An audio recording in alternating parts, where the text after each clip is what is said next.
गृह एवं जेल मंत्री डॉक्टर नरोत्तम मिश्रा का बयान आया है। साइबर सुरक्षा और आपातकालीन घटना के बचाव के लिए सिक्योरिटी इंसिडेंट रिस्पांस टीम का गठन करने का तय कर रहे हैं। इसकी स्थापना के साथ ही साइबर अटैक की घटनाओं पर उचित निर्णय लेगी। चीफ सेक्रेटरी की अध्यक्षता में समिति होगी। एसीएस होम राष्ट्रीय टीम के अधिकारी, साइबर के अधिकारी, टोटल 14 सदस्य रहेंगे। साइबर सुरक्षा और इसकी संरचना के लिए 21 पदों के निर्माण का भी तय कर रहे हैं। दिग्विजय सिंह पर मानहानि का मामला दर्ज होने पर कहा, ऐसा नहीं बोलना चाहिए कभी भी जिससे ये नौबत आ जाए कि न्यायालय को बीच में आना पड़े। वह लगातार ऐसा बोलते हैं जिससे किसी के मन को ठेस लगती है। ऐसा नहीं करना चाहिए।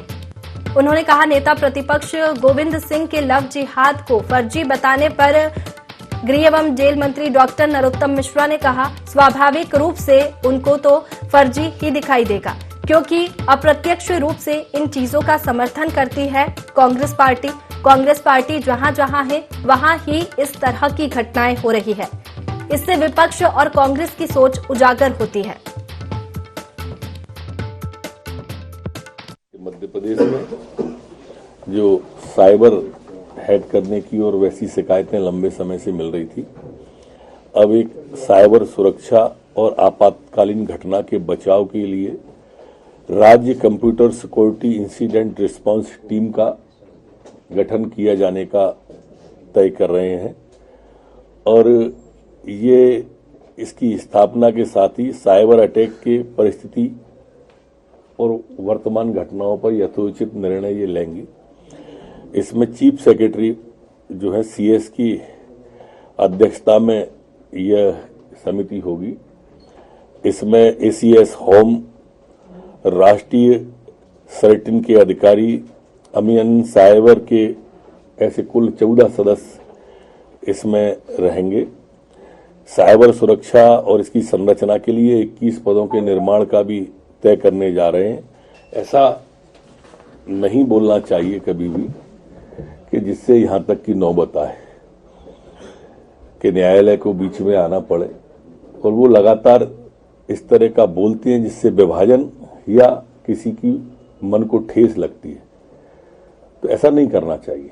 जो स्वाभाविक रूप से उनको फर्जी ही दिखाई देगा क्योंकि वो अप्रत्यक्ष रूप से इन चीजों का समर्थन करती है कांग्रेस पार्टी, और कांग्रेस पार्टी जहां जहां है वहां ही इस तरह की घटनाएं घटित हो रही हैं देश के अंदर।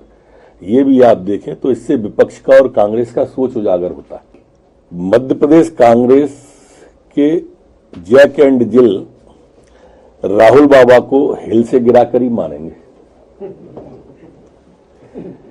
ये अपनी जुबान से भारत विरोधी बयान देने में एक तो कोई कसर नहीं छोड़ रहे थे जिनने इनकी यात्रा निकलवा दी, और एक कमलनाथ जी हैं जो बाबा को साथ किए।